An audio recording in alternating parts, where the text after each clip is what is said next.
नमस्कार मंडळी, आज तुमच्यासोबत मी शेअर करणार आहे व्हेज पुलाव अगदी सिंपल पद्धतीने। तर इथे सगळ्या भाज्या मी कट करून घेतल्या होत्या। तेल गरम झालं की त्याच्यात मग खडा मसाला जो होता ना तो टाकला, लवंग, काळी मिरी वगैरे, आणि त्यानंतर आता इथे लसूण टाकलेला आहे। खडे मसाल्यामध्ये लवंग, चक्रफूल वगैरे असतं ना, ते पण घातलेलं आहे। त्यासोबत इथे मी हिरवी मिरची कट करून घेतलेली होती, दिसायला छान दिसते त्यामुळे। त्यानंतर उभा कापून घेतलेला कांदा याच्यात घातला, आणि कांदा जास्त थोडासा घालायचा, त्यामुळे छान टेस्ट येते। आता इथे बटाटे घातलेले आहेत, कट करून घेतले, आणि गाजर, जे पण आपल्याकडे व्हेजिटेबल्स अवेलेबल आहेत ना ते आपण घालू शकतो। तर बीन्स वगैरे जे जर तुम्हाला आणखीन ॲड करायचं असेल, फ्लावर, तर तेही तुम्ही करू शकता। मीठ घातलेलं आहे थोडं।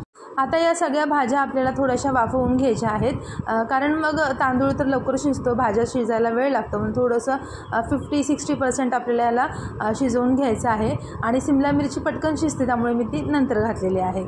1 मिनिटभर वाफवून घेतल्यानंतर आता मी इथे भिजवलेला बासमती राईस घातलेला आहे। 15 ते 20 मिनिट आपण राईस जो आहे ना तो भिजवून ठेवायचा पाण्यात, म्हणजे तो छान असा फुगतो।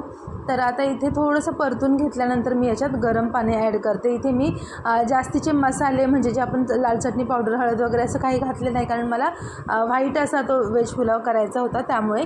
आता सगळे काही वस्तू टाकून झाल्यानंतर आपल्याला ह्याला शिजत ठेवायचं आहे। 15 मिनिट 20 मिनिट मध्ये खोलून पाहायचं। तर आता इथे बघा, आणि मेन म्हणजे ना याला मध्ये हलवायचं नाही, फक्त आपण पाणी कमी आहे की काय ते पाहायचं, आणि एकदम छान फडफडीत असा मोकळा व्हेज पुलाव रेडी झालेला आहे।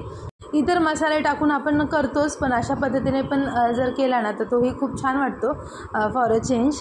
तर तुम्ही पण नक्की ट्राय करा। वरून मी आता कोथिंबीर घातलेली आहे। जेवण रेडी आहे।